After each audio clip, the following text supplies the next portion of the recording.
Alright guys, welcome back to Win by 2. I'm Chris. I'm Bharath. And today we're going to continue our series talking about all 30 NBA teams. Alright, today we're going to talk about the Lakers. Yeah. Obviously with the second pick, they took Brandon Ingram. Yep. Do you think he has any chance of winning Rookie of the Year? I think that's too high of a step for him. I think, really the minutes are going to be inconsistent. Maybe he'll probably end up getting 25 minutes a game. It depends if he starts, if Luke Walton, newly acquired coach, wants. I forgot they got Luke Walton. Yeah. He got all that Golden State Warriors championship resume under him. I mean, if he decides to throw him immediately into the fire, he will be able to have enough minutes to put up stats. But really, these Rookie of the Year conversations are mostly about stats. So I feel like Brandon Ingram, he's going to take a couple years to completely round out. Absolutely. He's going to put up solid stats. I'm going to say for now, he's going to put up 12, 6 rebounds, and 4 assists. He's going to put up some decent stats, but he's not going to win Rookie of the Year. Guys like Chris Dunn and Ben Simmons. I mean, he's not gonna really the Rookie of the Year chance is really about opportunity and how much you can make of it. I mean, you see guys like D'Angelo Russell last year did not have a great opportunity last year, even though he played 30 minutes. But honestly, I think D'Angelo's gonna have a really great season. Yeah, honestly, this guy's Jordan Clarkson they got for a really good deal too. Him and Nance had a real good year, and I think in this the summer season he really showed his versatility. So I think there's high prospects. Zubac is one of those guys. Honestly, one person on this team I really don't like is Julius Randle. I feel like he has no jump shot, and his little spin move, dude, that's not cutting it anymore. Yeah. That worked in college, but you can't outmuscle people in the NBA. You're only a 6'9" power forward. Yeah, he's a dominant left-handed man, but he's got to learn how to use both hands. And his wingspan's really a liability. He's not gonna be. He's a great rebounder for his size.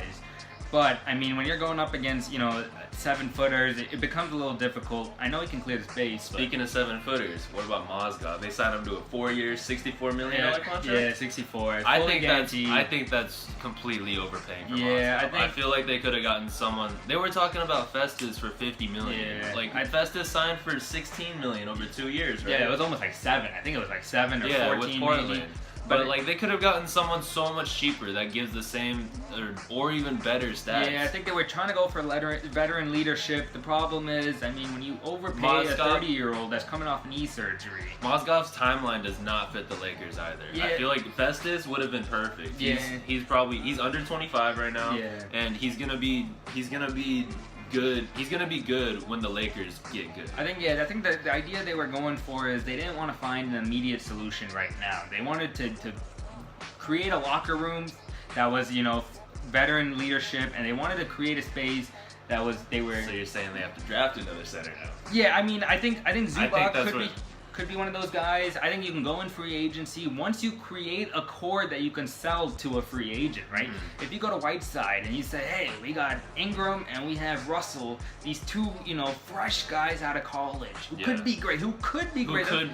What guarantees can you give a free agent like that? You can't say could be for a guy that wants to win right now, right? What great free agent is going to go to a team with brand new rookies and second years that could be great? That was the problem, which I liked what they did this offseason was to go after veterans who could mold the locker room and really give a structure. Speaking of veterans, they went after Luol Deng, right? Solid 3-and-D guy. Now the problem with I have is you can pay him $18 million, but if you want to give him 4 years, that's way too long. After his second year on the contract, he's just gonna decline, and he's gonna come off the bench too, because obviously you have to start Brandon Ingram, and you're not gonna put Luol Deng at the 4. I mean, you could, but then you also have Larry Nance and Julius Randle coming off the bench, so that's not gonna work. So you have to trade one of them, and you're just stuck with the Wall's contract, because that's just gonna be something you have to trade away in the future, plus an asset in order just to dump his contract. Yeah, it's gonna be horrible. You're really just looking at flexibility for the team's future, right? I mean, you're talking about in a couple years, say